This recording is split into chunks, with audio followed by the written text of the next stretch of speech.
미수담 한의원을 처음 개원하면서 담적을 위주로 치료하겠다는 생각으로 진료를 시작했습니다.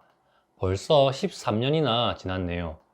새해가 되었으니 이제 14년 차가 됩니다. 그동안 치료했던 환자분들 중에 기억에 남는 분들이 많습니다. 그런데 담적병만 꾸준히 치료하고 있지만 한의원에 내원하는 환자군이 계속 바뀐다는 느낌이 듭니다. 처음엔 기능성 소화불량에 해당하는 분들이 많이 왔다면 요즘은 만성 위축성 위염, 장상피화생 같은 질환 때문에 한의원을 찾아오는 분들이 더 많습니다. 내원하는 분들이 오시는 지역도 점점 넓어진다는 느낌입니다. 예전엔 부산에 거주하는 분들 위주였다면 요즘은 부산 밖에서 찾아오는 분들이 40%는 넘는 것 같습니다. 경기도, 전라도 아주 멀리서 찾아오는 분들도 자주 있습니다. 오늘은 한의원을 찾아오는 담적병의 유형이 어떻게 바뀌어 왔는지 설명을 드려볼까 합니다. 이야기를 쭉 듣다 보면 나도 이 단계에 해당한다고 느끼는 경우도 있을 것입니다.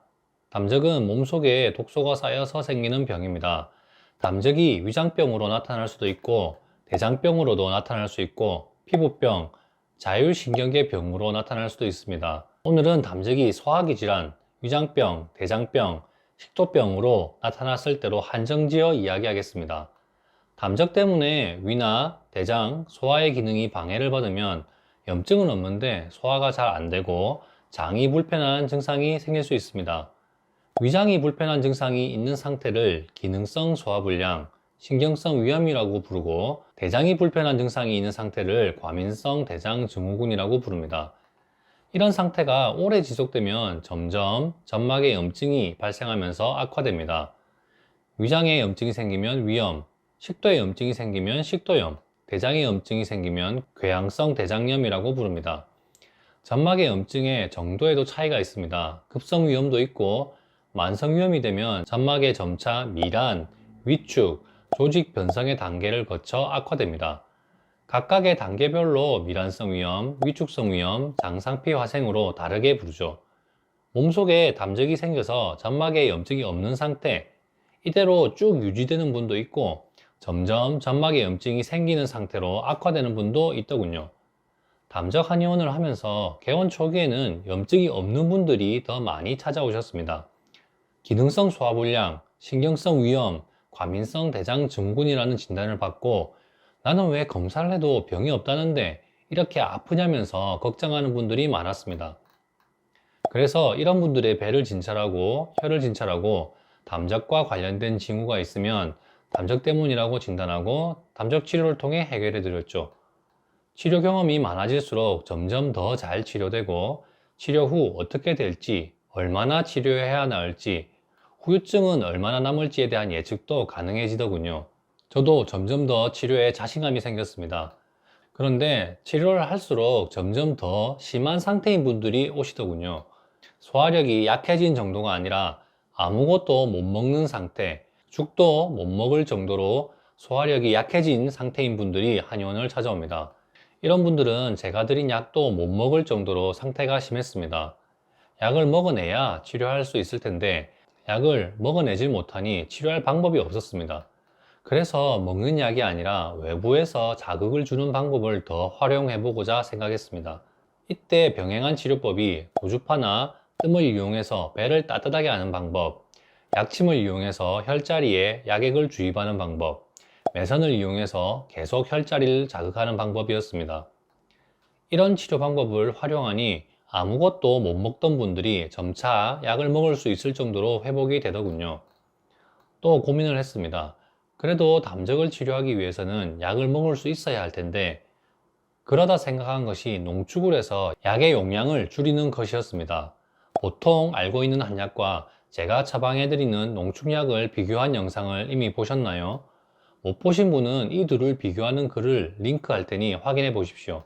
아무튼 이렇게 농축한 약으로 담장약을 만들어서 처방해드리니 물도 못 먹는다는 분들도 이 약은 먹을 수 있겠다면서 좀 더 치료를 잘 할 수 있게 되었습니다. 더 잘 치료할 수 있다는 생각에 자신감을 가지고 진료를 하는데 시간이 지나면서 또 시련이 다가옵니다.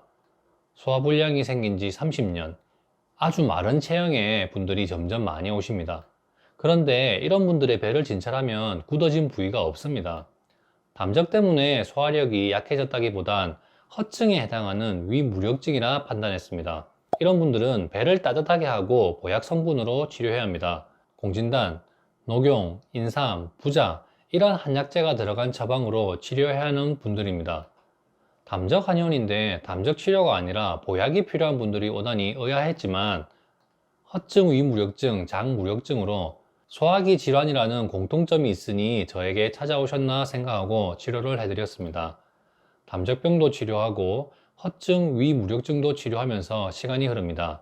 그런데 또 새로운 유형의 환자분들이 점점 늘어납니다. 담정약을 복용했더니 오히려 속이 더 쓰리고 아프다는 분들입니다. 담적과 함께 위염, 식도염이 심하지 않은 분들은 담적만 잘 치료해도 위염이나 식도염까지 같이 좋아지는 경우가 많습니다.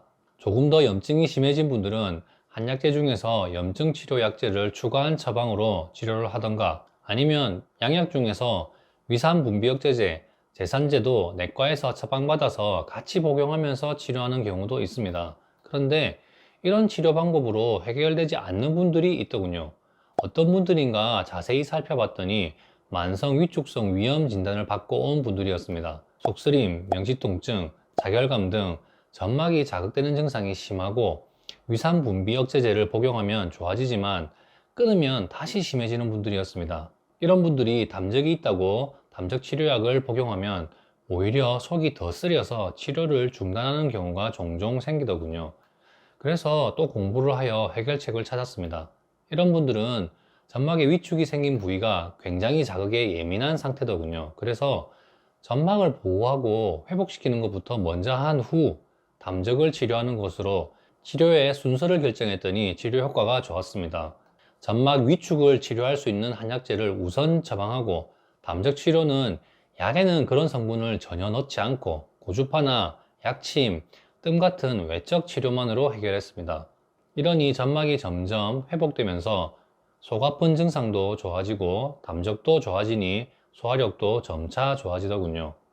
점막이 회복될수록 자극에 견디는 힘이 강해졌기 때문에 위산 분비 억제제를 먹지 않아도 될 정도로 회복이 되었고 한약에도 담적 치료 성분을 추가하여도 자극이 되지 않으면서 담적까지 더 빠르게 좋아질 수 있었습니다. 더 많은 소화기 질환을 치료할 수 있다는 점에 자신감을 가진 채 진료를 하였습니다. 그러다 보니 또 새로운 유형의 환자분들이 자꾸 오시네요. 장상표화생 진단을 받고 오신 분들이었습니다. 위암 발생 가능성이 높기 때문에 정기적으로 관찰해야 하는 분이었습니다. 위축성 위염보다 더 심해진 상태인 만큼 속쓰림, 명치통증 같은 증상도 더 심한 분들이 많았습니다. 자극에 훨씬 더 예민한 상태이며 소화액 분비 감소로 소화력도 더 약한 상태인 분들도 있었습니다. 장상표화생은 한번 생기면 안 없어진다고 알고 있었기 때문에 불편한 증상의 해소와 악화를 예방하는 것을 목표로 치료하였습니다. 위축성 위염 치료에 더하여 조직 변성을 억제하는 데 도움이 된다는 한약재를 위주로 추가하면서 치료했습니다. 또 점막의 위축과 조직 변성 때문에 생기는 병적 증상이 점막이 자극되면서 아픈 증상뿐 아니라 소화의 감소 때문에 소화력이 약해지는 경우도 있었습니다. 점막을 회복시키는 한약을 처방해서 복용하니 속이 아픈 증상은 나아지는데 소화가 안 되는 증상은 그대로라는 분들이 있더군요. 그래서 이런 분들을 치료하기 위한 방법도 연구하였고 나름의 치료 순서를 조절하는 것으로 해결 방법을 찾아서 이런 환자분들께 적용하고 있습니다. 점점 더 많은 환자분들을 치료할 수 있을 것 같은데 갈수록 더 어려운 환자분들이 찾아옵니다. 속이 아파서 위산 분비 억제제를 9년 동안 매일 먹었어요. 6년 동안 매일 먹었어요. 이런 분들이 점점 많이 찾아옵니다. 속이 너무 아파서 물만 먹어도 쓰리고 아프다는 분도 많이 오시더군요. 위암 수술 후 위장 부분 절제, 전절제를 하였는데 이후로도 속이 너무 아파서 설사가 너무 심해서 음식을 거의 못 먹고 있다는 분도 오십니다. 암도 아닌데 속이 너무 아파서 위장을 절제했더니 이후에 식도가 아파져서 괴로워하면서 오신 분도 있었습니다. 위암이나 식도암 3기 진단을 받고 오는 분도 있었습니다. 아직 암을 치료할 수 있는 여건이 안 되었기 때문에 암 때문에 오신 분들은 치료 시도를 하지 못하였습니다. 하지만 암 수술 후 일정 기간이 지난 분들 중에서 불편 증상이 있는 분들은 치료를 하고 있습니다. 점점 더 많은 분들을 치료하면서 경험이 쌓일수록 다음 분을 치료할 때 예후 예측과 치료 방법의 설정을 더 잘할 수 있도록 노력 중입니다. 진료를 할수록 점점 난이도가 높은 환자분들을 보게 됩니다. 그리고 새로운 유형의 환자분들도 보게 되더군요. 이래서 공부를 쉴 수가 없습니다. 아쉬운 점은 한약 치료에 대한 홍보나 지원이 있었으면 하는 점입니다. 이 증상은 담정만 치료하면 잘 낫는데 왜 신경성이라고만 할까? 병이 이렇게 악화될 때까지 왜 이렇게 방치했을까? 왜 증상만 감소시키는 약만 먹고 그대로 뒀을까 안타까운 점이 많습니다. 한의원에서 이런 병도 치료할 수 있다는 점을 알면 좀 더 일찍 치료를 했을 텐데, 건강보험이 적용되었다면 부담 없이 치료할 수 있었을 텐데 라는 아쉬움입니다. 앞으로 14년차, 15년차가 되었을 땐 또 어떤 병을 만나서 어떤 고민을 하고 있을까요? 2023년도 최선을 다해서 진료하겠습니다.